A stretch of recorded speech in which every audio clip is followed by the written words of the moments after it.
So SAAP ఆధ్వర్యంలో ఈరోజు రేపు నుంచి కూడా స్టార్ట్ అవబోతున్నాయి. ఎమ్మెల్యేలు, ఎమ్మెల్సీలు అందరికీ కూడా క్రీడా పోటీలు అయితే నిర్వహిస్తున్నారు. సో ఎలా ఉండబోతుంది ఏంటనేది శాప్ చైర్మన్ రవినాయుడు ఉన్నారు, మాట్లాడదాం. సార్ చెప్పండి, చాలా మందికి ఇది స్ట్రెస్లో నుంచి వాళ్ళకి ఒక ఆట విడుపు అని చెప్పుకోవచ్చు. సో ఎలా ఉండబోతుంది, రేపు నుంచి ఏమేమి ఏర్పాట్లు అయితే చేశారు? ఇప్పటికే శాసన మండలి సభ్యుల లెజిస్లేటివ్ స్పోర్ట్స్ మీట్ సంబంధించి ఏర్పాట్లన్నీ దాదాపు పూర్తయ్యాయి. రేపు అంటే 3 గంటలకి ఈ కార్యక్రమం ప్రారంభమవుతుంది. రేపు ఎల్లుండి మొన్నాడు 3 రోజులు ఉంటుంది. దాదాపు 14 క్రీడల్లో పార్టిసిపేషన్ ఉంది. 150 మంది పైన శాసనసభ్యులు, శాసన మండలి సభ్యులు పార్టిసిపేషన్ చేస్తున్నారు.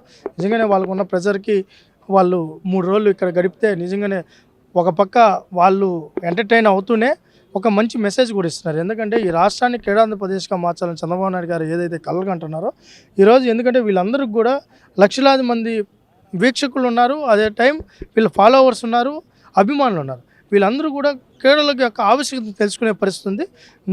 ముందు సంవత్సరం స్పోర్ట్స్ మీట్ అయిన తర్వాత అనూహ్యంగా మాకు కూడా స్పోర్ట్స్ ప్రమోషన్ జరిగింది. దాని మించి ఈసారి ప్రమోషన్ ఉంటుంది. నిజంగా శాసనసభ్యులు, శాసనమండలి సభ్యుల్ని నిజంగా అభినందించాలి. మంత్రులు కూడా పార్టిసిపేషన్ చేస్తున్నారు. వయసుతో సంబంధం లేకుండా పార్టిసిపేషన్ ఉంది.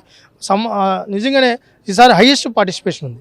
ఏ గేమ్స్ ఉండబోతున్నాయి, ఎంతమంది, ఎన్ని టీమ్స్ ఫార్మేట్ చేశారు? క్రికెట్కి 6 టీంలు, అదేవిధంగా కబడ్డీకి 4 టీంలు, వాలీబాల్కి 6 టీంలు బైఫర్కేట్ చేసుకుంటూ వచ్చాం. ఈరోజు ఇప్పటికే ఆల్ మినిస్టర్స్ అందరూ కూడా పార్టిసిపేషన్ చేస్తున్నారు. మంచి వాతావరణంలో ఇది ఉంటుంది. 14 డిసిప్లిన్స్ మనం పోటీ పెడుతున్నాం. ఈసారి మహిళా మంత్రులు కూడా పార్టిసిపేట్ చేస్తున్నారు. అందరూ హోంమంత్రి గారు, సవితమ్మ గారు, సంధ్యమ్మ గారు, పైటాల సునీతమ్మ గారు, ప్రతి శాసనసభ్యులు, శాసన మండలి సభ్యులు ఉంటారు. అయితే జగన్మోహన్ రెడ్డి గారిని కూడా ఈ వేదిక ద్వారా అప్పీల్ చేస్తున్నాం. మీరు కూడా వస్తే బాగుంటుందని కోరుకుంటున్నాం.